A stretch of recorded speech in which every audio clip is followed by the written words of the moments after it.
안녕하세요. 유철원 변호사입니다. 저희 사무실에는 전세기간이 끝났음에도 전세금을 받지 못한 분들이 많이 상담을 오시는데요. 그래서 오늘은 전세계약을 체결할 때 유의할 점에 대하여 몇 가지 알아보겠습니다. 전세계약에 대하여 간단하게 말씀드리면, 전세권자가 집주인에게 전세금을 예탁하는 조건으로 전세 계약 기간 동안 집을 부담 없이 이용하는 제도입니다. 요즘은 대부분 주택임대차 보호법에 따라 전입신고와 확정일자를 받는 방식으로 계약이 이루어지는데요. 전입신고와 확정일자를 받으면 일단은 주택의 담보를 설정한 것과 비슷한 효과를 가지게 됩니다.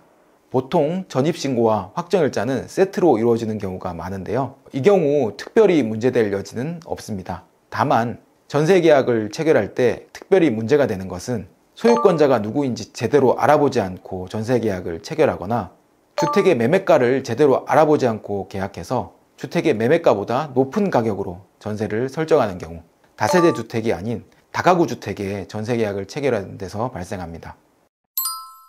하나씩 살펴보면, 전세계약을 체결할 때는 먼저 전세계약을 체결한 사람이 등기부상 나와 있는 소유자가 맞는지 확인해야 합니다. 몇 년 전 공인중개사가 집주인의 위임을 받았다고 거짓말하고 여러 사람으로부터 전세계약을 체결한 다음 전세금을 들고 잠적한 사건이 있었는데요.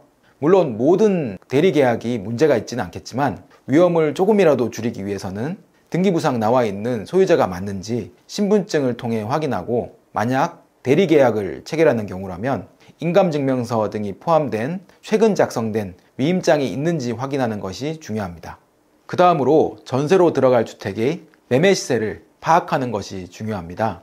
실무상 가장 문제가 되는 것은 전세가가 집의 매매가와 비슷하거나 높은 경우 발생하는데요. 그 경우 집주인이 전세금을 돌려주지 않아 집이 경매로 넘어가더라도 입찰에 참가할 사람들이 보증금을 내어줄 수 없어 입찰을 꺼리게 되고, 전세권자는 그 집에 계속 살거나 셀프 낙찰을 받아 원하지 않는 집을 소유해야 하는 불이익에 처할 수 있습니다. 이러한 불이익을 막기 위해서는 전세 계약 전 해당 주택의 실제 시세를 파악하는 것이 중요합니다. 통상 전세가가 매매가의 70% 이하가 되면 깡통 전세의 위험에서 안전하다고 판단하는데요. 시세 파악은 국토부 실거래가 정보 시스템을 통하거나 네이버 부동산을 통해 1차적으로 판단하는데요. 이 경우에도 실제 거래 사례 조작 등을 통해 부정확한 정보들이 있을 수 있기 때문에 특히 빌라 등을 전세로 들어가는 경우에는 별도의 노력이 필요합니다. 주택 시세는 필요시 감정평가 등을 통해 확인하는 것이 가장 정확하겠지만, 저는 개인적으로 유료 경매 사이트나 인터넷 등기소 등을 통해 시세를 파악하는데요.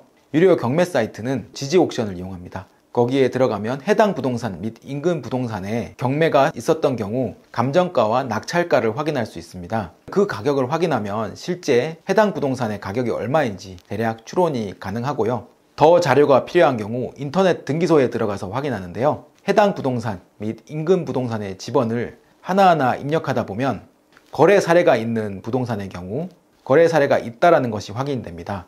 그러면 거래 사례가 있는 부동산에 등기부 등본을 수수료를 지급하고 발급받으면 얼마에 거래가 되었는지 그 금액을 확인할 수 있는데요. 그 금액을 토대로 해당 부동산의 시세를 파악해 볼 수 있습니다. 마지막으로 다세대 주택이 아닌 다가구 주택에 전세로 들어가는 것은 계약서를 작성할 때 특히 더 유의하셔야 하는데요. 다세대 주택과 다가구 주택을 구분하는 방법은 등기부 등본을 발급했을 때 각 호실마다 각 소유자가 다른 부동산은 다세대 주택이고, 여러 호실이 있지만 한 사람이 전체 건물을 소유하고 있는 것은 다가구 주택입니다. 일반인들이 외형을 봐서는 구분하기가 쉽지 않은데요. 등기부 등본을 발급해서 확인하는 것이 더 정확합니다. 다가구 주택은 선순위 저당권자가 있는 경우가 많고, 각 호실마다 전입신고와 확정일자를 받은 세입자들이 있기 때문에 여기서 순위가 뒤로 밀릴 경우 전입신고와 확정일자를 받더라도 보호를 받지 못하는 경우가 발생합니다. 상담을 할 때 가장 안타까운 경우가 다가구 주택의 전세계약을 체결했는데 순위가 밀려 보호를 받지 못하는 경우인데요. 다가구 주택의 전세계약을 한 경우라면 좀 더 꼼꼼한 확인이 필요합니다. 오늘은 전세계약을 체결할 때 유의할 점에 대하여 몇 가지 말씀드렸는데요. 사실 작정하고 사기를 치는 사람을 막을 100% 안전한 방법은 없지만 가급적 안전한 방법으로 거래하셨으면 좋겠습니다. 궁금한 점 댓글 남겨주시면 답변 드리도록 하겠습니다. 감사합니다.